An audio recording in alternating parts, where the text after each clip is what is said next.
The mystery of మోక్ష island. Guys చాలామంది message చేస్తున్నారు, బ్రో థంబ్నెయిల్స్ కాపీ కొడుతున్నారు, మీ రివ్యూ ఏమో అనుకొని ఓపెన్ చేస్తున్నామని. ఎలా అయిపోయిందంటే నేను నచ్చలేదు అని చెప్పిన సినిమాకి కూడా ఎక్కడో రివ్యూ చూసొచ్చి ఈ సినిమా నీకు ఎలా నచ్చింది బ్రో అని నేను ఇచ్చిన రివ్యూలో కమెంట్ చేస్తున్నారు. అందుకే మీరు సబ్స్క్రైబ్ చేసుకుంటే కొంతైనా ఈ థంబ్నెయిల్ కన్ఫ్యూజన్ ప్రాబ్లం తగ్గుతుంది. నా 3 ఏళ్ళ కష్టం అండి అది, ఒక్కడనే అలా హ్యాండిల్ చేసుకుంటూ వస్తున్నాను. And thanks for 125K subscribers అండి. ఇక 8 ఎపిసోడ్స్తో each episode ½ an hour run టైంతో, అంటే ఆల్మోస్ట్ 4 hours రన్ టైంతో హాట్స్టార్లో తెలుగులో స్ట్రీమ్ అవుతుంది. ఇక చూశాక నాకైతే ఎవరైతే కొందరి గ్రూప్గా ఒక దగ్గర పెట్టి డెత్స్ చుట్టూ రన్ చేయడం అనే పాయింట్ ఉన్న కంటెంట్ చూడలేదో వాళ్ళకి నచ్చొచ్చేమో. బట్ నా వరకు it's a below average series, not much engaging అండి. ది ఇన్విటేషన్ అనే స్టార్టింగ్ ఎపిసోడ్ బాగుంది, అలాగే లాస్ట్లో ఒక పెద్ద ట్విస్ట్తో వచ్చే చివరి 2 ఎపిసోడ్లు కూడా బాగున్నాయి. బట్ ఈ మిగతా ఎపిసోడ్స్లో వాళ్ళకే గందరగోళాన్ని ఏదైతే క్రియేట్ చేశారో అది మాత్రం అస్సలు వర్కౌట్ అవ్వలేదు. నాకు అసలు కన్విన్సింగ్గానే లేదు, మోరోవర్ థ్రిల్లింగ్గానే అనిపించలేదు. ట్రైలర్లో కామెంట్స్ చూసా, మరి ఇది ఏ సిరీస్కైనా రీమేక్ కాపీయో నాకు తెలీదు. బట్ నాకు అనిపించింది అయితే ఇదే. మనకి ప్రమోషన్ ఆఫర్ కూడా వచ్చింది ఈ సిరీస్ నుండి, బట్ అది అవ్వలేదులేండి. ఒకవేళ ఈ టీం ఈ రివ్యూ చూస్తే వీడు కావాలనే చెప్తున్నాడు అని మిస్అండర్స్టాండ్ చేసుకోవద్దు. మీకు ముందు చెప్పినట్టుగానే ప్రమోట్ చేసినా సరే రివ్యూ మాత్రం అన్బయాస్డ్గానే అనిపించిందో చెప్తా అని చెప్పినట్లే ఇక్కడ నా ఒపీనియన్ని క్లియర్గా షేర్ చేస్తున్నానండి. ఇంకా క్లియర్గా మాట్లాడతాం ముందు. ఇక ఫ్యామిలీతో చూడొచ్చా అంటే అస్సలు లేదు, చాలా ఎక్కువే ఉంది అడల్ట్ టచ్, లిప్ లాక్స్ ఇలాంటివి. సో చూడలేం. బేసిక్ స్టోరీ లైన్ ఏంటంటే CEO మరియు గ్రేట్ సైంటిస్ట్ అయిన విశ్వక్సేన్ అలియాస్ ఆశుతోష్ రాణా గారు ప్లేన్ యాక్సిడెంట్లో చనిపోయారంటూ వార్తలు వస్తాయి. అసలు అతను ఏం చేస్తున్నారు, ఎందుకని అతని కుటుంబ సభ్యులందరినీ ఎక్కడో ఈ మోక్ష అనే ఐలాండ్కి ఇన్వైట్ చేశారు, అసలు ఏం జరిగింది అన్నదే స్టోరీ. సినిమాలో ప్రొడక్షన్ వాల్యూస్, కెమెరా వర్క్ చాలా బాగుంటాయి.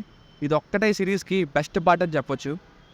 స్టార్టింగ్ కాస్త స్క్విడ్ గేమ్ని గుర్తు చేసింది, కానీ ఐలాండ్కి వెళ్ళాక అక్కడ సెట్టింగ్నే కన్విన్సింగ్గా లేదు. అసలు చనిపోతూ ఉంటే నెక్స్ట్ ఎవరిని చంపుతారు, నెక్స్ట్ ఎవరికి ఏం జరుగుద్ది అనే టెన్షన్ రావాలి, కానీ ఇక్కడ అది అస్సలు మినిమం లేదు. ఫైనల్గా చూపించిన ఈ సైంటిఫిక్ మైండ్ అనే కాన్సెప్ట్ కూడా ఆల్రెడీ వేరే పేర్లతో ఇలాంటి సిమిలర్ కాన్సెప్ట్స్తోనే ఇస్మార్ట్ శంకర్, బెచ్చగాడు లాంటి సిమిలర్ కాన్సెప్ట్స్లో చూసేసాం. ఇదేదో స్పాయిలర్ అనుకున్నారేమో. స్క్రీన్ ప్లేతో ప్రతి ఎపిసోడ్కి మధ్యలో చూపించే రీసెర్చ్ సైన్స్ చూస్తుంటేనే అర్థమైపోతుంది.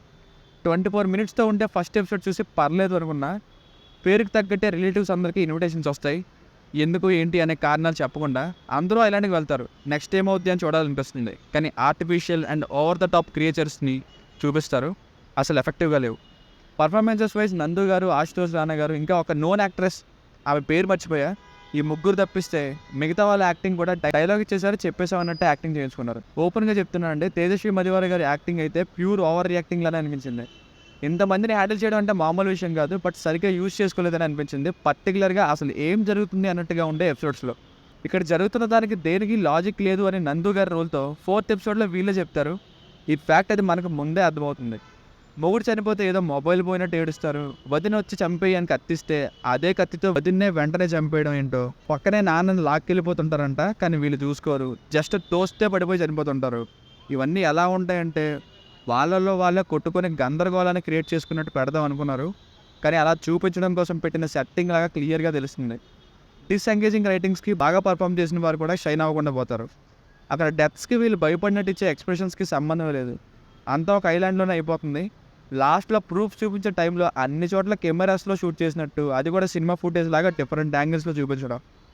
సో ఇది సిరీస్ అయితే ఇంతకుముందు ఇలాంటివి అసలు చూడని వారు ఉంటే వాళ్ళకి నచ్చొచ్చేమో, బట్ చెప్పినట్టుగానే బిలో యావరేజ్గానే అనిపించింది. Selected audience might like it, but for others it's a below average series with not so many thrilling moments. దీనికి రేటింగ్ వచ్చేసి నా ఒపీనియన్ 2.5. మీకు కనుక నా వర్క్ నచ్చినట్లయితే మరిన్ని రివ్యూస్ కోసం మన ఛానల్ని సబ్స్క్రైబ్ చేసుకోండి. Thank you.